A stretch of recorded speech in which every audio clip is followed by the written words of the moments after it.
families to leave the region. Deadly shark attack. A Wall Street executive is killed while scuba diving at a popular location.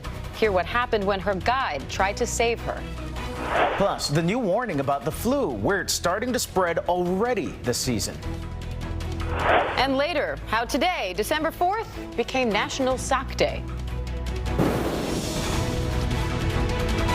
From ABC News in New York, this is America This Morning. The one day I decided to wear flip-flops and nothing else, that's National Sock Day. All right, good morning to you on this National Sock Day. The president spent the weekend, by the way, sending off a series of controversial tweets, one of them forcing his lawyer to do damage control. Meanwhile, the president is attacking the FBI's integrity, urging the new director to, quote, clean house. ABC's Kenneth Moten is here with some new details. Good morning, Kenneth. Good morning, guys. There's even more focus on the president's weekend tweets this morning.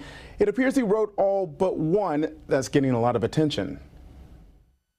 President Trump in another fight with fired FBI Director James Comey. The president attacking the bureau, tweeting, after years of Comey, the FBI's reputation is in tatters, worst in history. Comey fired back, tweeting the FBI is honest, the FBI is strong, and the FBI is and always will be independent. The back and forth ignited as the president's legal team worked to explain this tweet from the president's account about former National Security Advisor Michael Flynn. I had to fire General Flynn because he lied to the vice president and the FBI. The president knew he had lied to the FBI, which means that when he talked to the FBI director and asked him effectively to drop this case, he knew that Flynn had committed a federal crime. The president's lawyer insists he wrote the tweet. The issue is significant because Comey gave sworn testimony to Congress that the president urged him to go easy on Flynn. I took it as a direction. Right. I mean, this is the president of the United States with me alone saying, I hope this. I took it as this is what he wants me to do. Trump tweeted, I never asked Comey to stop investigating Flynn, just more fake news covering another Comey lie. It appears special counsel Robert Mueller continues to build his case in the Russia investigation. This after Flynn struck a deal entering that guilty plea Friday. That plea agreement does not, to me, indicate that there's very much else there. But top Democrats on Capitol Hill believe we're beginning to see an obstruction of justice case. Comey wasn't the only one who defended the FBI against the president. Fire Acting Attorney General Sally Yates tweeted, quote, the only thing in tatters is the president's respect for the rule of law. Diane Kendis. Kenneth, thank you. Moving on now to more news from Washington. Republicans in Congress will begin the process of compromising on tax reform. The bill passed over the weekend by the Senate must now be reconciled with the one passed by the House. Republicans insist there are no major differences between the bills, but the differences amount to hundreds of billions of dollars. For example, the Senate bill would keep the alternative minimum tax for corporations. Also, it would lower the corporate tax rate in 2019 instead of next year. And the Senate bill only scales back the estate tax, unlike the House bill, which would eliminate it. Senate candidate Roy Moore is gaining momentum with Alabama's special election just 1 week from tomorrow. A new poll shows Moore leading Democrat Doug Jones by 6 points. That same poll shows an overwhelming number of Alabama Republicans do not believe the sexual misconduct allegations against him. Meanwhile, during an appearance Sunday on ABC's This Week, Senate Majority Leader Mitch McConnell appeared to be stepping back from his criticism of Moore. Do you believe that Judge Moore should be in the Senate? I'm going to let the people of Alabama make the call. McConnell had previously called on Moore to end his campaign when the sexual misconduct allegations against him originally came out. Turning our focus overseas right now, and the United States and South Korea have begun conducting their largest ever joint Air Force drill. 24 American stealth fighters are among the hundreds of aircraft flying in the drills, which come 1 week after North Korea launched its most powerful missile yet. As tensions rise on the Korean peninsula, Senator Lindsey Graham says it's time to get U.S. military families out of South Korea, because Graham says we're running out of time. It's crazy to send spouses and children to South Korea given the provocation of North Korea. So I want them to stop sending dependents, and I think it's now time to start moving American dependents out of South Korea. North Korea has issued a new threat, saying the U.S. military drills push the Korean peninsula to the brink of nuclear war. A nuclear power plant under construction in the United Arab Emirates was reportedly targeted over the weekend by rebels in Yemen. The UAE is denying that claim that a missile targeted the site, but increasing violence in Yemen's largest city has prompted new security checkpoints and has further eroded the fragile alliance between Yemen's former president and the rebels who are backed by Iran. And back in this country, a sentencing hearing begins today in South Carolina in the police shooting death of an unarmed black man. Former officer Michael Slager faces life in prison for killing Walter Scott, who was shot after a traffic stop in 2015. Slager said he felt threatened after Scott grabbed his taser. But this video there showing Scott was shot while trying to run away. Slager's murder trial ended in a hung jury, but he pleaded guilty to civil rights charges. And toll booths on San Francisco's Bay Bridge may not be ready for this morning's commute following a deadly crash there. 4 booths were damaged or destroyed after a truck slammed into the plaza early yesterday morning, killing a toll booth attendant. The driver faces manslaughter and other charges. Time now for a look at your weather on this Monday morning.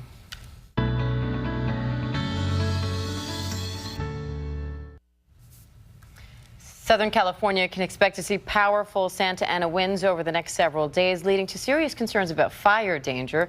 A low-pressure system brewing over the upper Midwest is set to advance into the Great Lakes later today, pushing a wintry blast of Arctic air and severe weather into the east.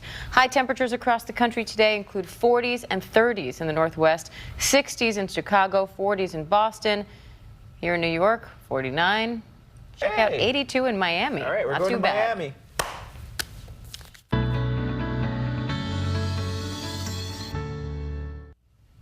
Well, if you're looking forward to your office holiday party, there could be a big change this year, a new trend coming up. Oh, but first, a mega in Oregon. Yeah, we have a great shot over the nation's capital as well. Because of its proximity to Earth, the moon appeared 7% larger to the naked eye overnight and 16% brighter. Pretty cool, but people in the Northeast had something different to admire in the sky as well. Check out that fireball streaking by. This video was from a driver in New Jersey.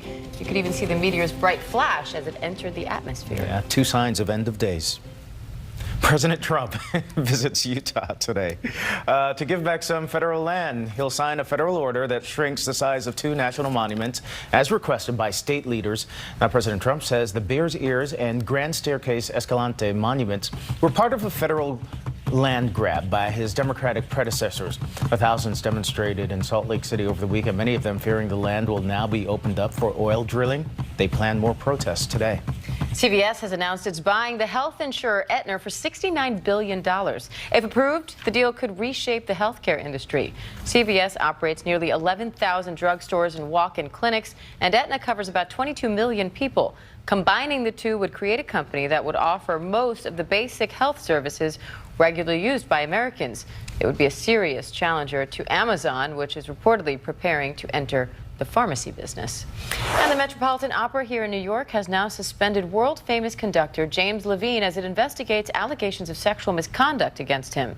3 men accused Levine of sexual contact with them when they were teenagers, beginning in the 1960s. And the sexual harassment scandals in the entertainment industry and the media, for that matter, are apparently prompting many companies to scale back their holiday plans this year. A survey finds that the number of companies serving alcohol at their holiday party is expected to drop from 62% last year to 49% this year. Some companies actually say they'll start enforcing a 2-drink limit, but 11% are actually skipping the parties altogether this year to try to prevent bad behavior. Wow. Coming up, the new warning about the flu and where it's already starting to spread. But first, breaking his silence. What Billy Bush is now saying about the infamous Access Hollywood tape with President Trump. And a Wall Street executive is attacked and killed by a shark. We'll tell you what happened when her instructor tried to save her. America's Money, brought to you by Symbicort. Just didn't want to fall. The contractor says it was a wiring issue with some of the charges. The demolition is set to be rescheduled. All right. Well, President Trump is the subject of a scathing New York Times op-ed this morning by former Access Hollywood host Billy Bush. Now, Bush accuses the president of, quote, indulging in revisionist history for reportedly denying that was his voice on the Access Hollywood tapes, making lewd remarks about women. But Bush writes, quote, of course Trump said it. Bush says other people who heard Trump thought they were listening to a stand-up act, and the former host explained, quote, The key to succeeding in my line of work was establishing a strong rapport with celebrities. With Mr. Trump's outsized viewership back in 2005, everybody from Billy Bush on up to the top brass had to stroke the ego of the big cash cow along the way to higher earnings. Now, President Trump has said he was merely engaging in locker room talk. And President Trump has until today to make a decision about the U.S. Embassy in Israel. It's currently located in Tel Aviv. Israel wants it moved to Jerusalem. Son-in-law Jared Kushner and White House advisor made a rare public appearance telling a forum on the Middle East Sunday that the president has not made up his mind yet. Like his predecessors from both parties, Trump has promised to move the embassy to Jerusalem, but the Palestinians say they will not accept that. He's still looking at a lot of different facts, and that when he makes his decision, he'll be the one to want to tell you, not me. So he'll make sure he does that at the right time. President Trump could delay making a decision and leave the embassy in Tel Aviv. He can issue a 6-month waiver, which he did once already. A Wall Street executive has died after being mauled by a shark. Rohina Bandari was bitten while she was scuba diving off Costa Rica. Her guide reportedly saw the tiger shark and tried to scare it off, but was also bitten. He is expected to survive. Bandari worked at a firm founded by Commerce Secretary Wilbur Ross. Health officials have issued a new warning about this year's flu season. The CDC reports that 3 states, Louisiana, Mississippi, and South Carolina, are now showing high levels of flu activity compared to 0 states at this time last year. Experts warn this season's vaccine may be only 10% effective, but they insist it's still worth getting your flu shot, with the number of cases expected to climb through the holidays. Well, turning to sports right now, and the NFL may be in touch with Patriots star Rob Gronkowski today following what some are calling a dirty hit. Yeah, it's still the same idea. Just not using a different platform. Exactly. Yeah. All No right. more T9 text either. That was weird. So the popular game called Words with Friends is being credited with actually sparking a lasting friendship between 2 people. They're miles apart and ages apart as well. Spencer and Roz met for the first time over the weekend. Spencer is 22. He lives in New York. Roz is 86, and she's in a Florida retirement community. So the pair played more than 300 games of Words with Friends online. A minister at a church in New York arranged their special meeting there. They're new best friends now. Yes. Love What's up, that. besties? With great vocabularies. And next, we have 6 friends who held a pizza party with pies they made all on their own. But these guys are astronauts on the space station.